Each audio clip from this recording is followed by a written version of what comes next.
todos, meu nome é André Machado, eu sou professor da Universidade Federal de São Paulo, a Unifesp, e hoje eu vou responder a seguinte pergunta. O que não é muito falado sobre a independência? Uma questão que foi enviada pela Cíntia Thaís.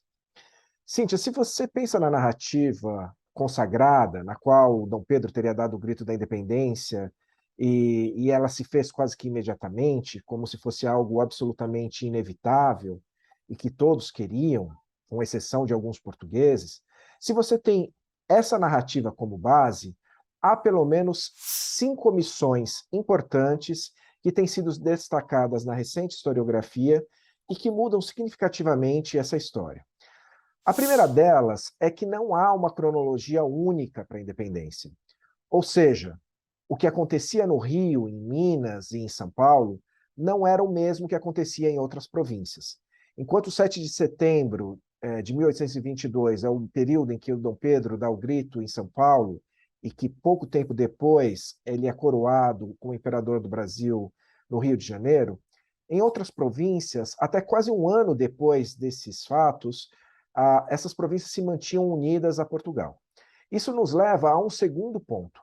Ninguém podia ter certeza que o território do Império do Brasil seria aquele com o qual ele terminou, ou seja, abarcando quase que todo o território da antiga colônia portuguesa na América. Quando os deputados foram discutir o território do Brasil em 1823, por ocasião da construção de uma Constituinte, ou seja, quase que um ano depois do famoso 7 de setembro, alguns deles se recusaram a listar províncias como Bahia, Maranhão e Pará como parte do território brasileiro, porque elas permaneciam fiéis a Lisboa. Além disso, durante muito tempo, o Império do Brasil almejou anexar parte dos domínios portugueses na África. E isso só foi totalmente abandonado após acordos internacionais que foram necessários se manter por conta do reconhecimento da independência. A terceira omissão frequente é a que esconde a existência de guerras de independência no Brasil. Na verdade, elas são citadas, mas sempre na lógica da libertação.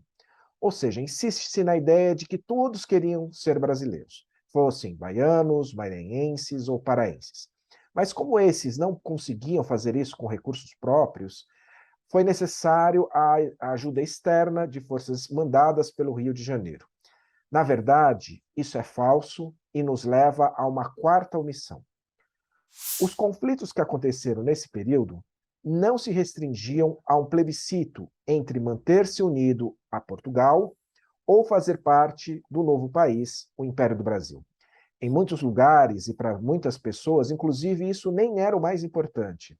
O que estava em jogo era o tipo de sociedade que estava se criando, se mais liberal e com mais direitos, se mais conservadora, e por isso a independência não era a mesma para todos. Para alguns, como a que venceu, seria uma saída que manteria o status quo.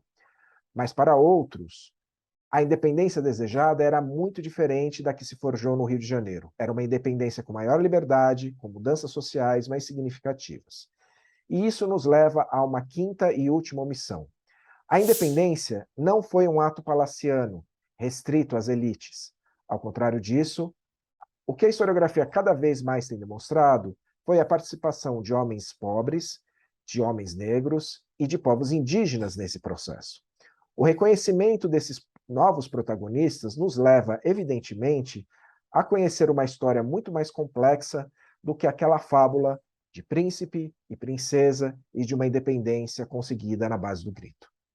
É isso, muito obrigado.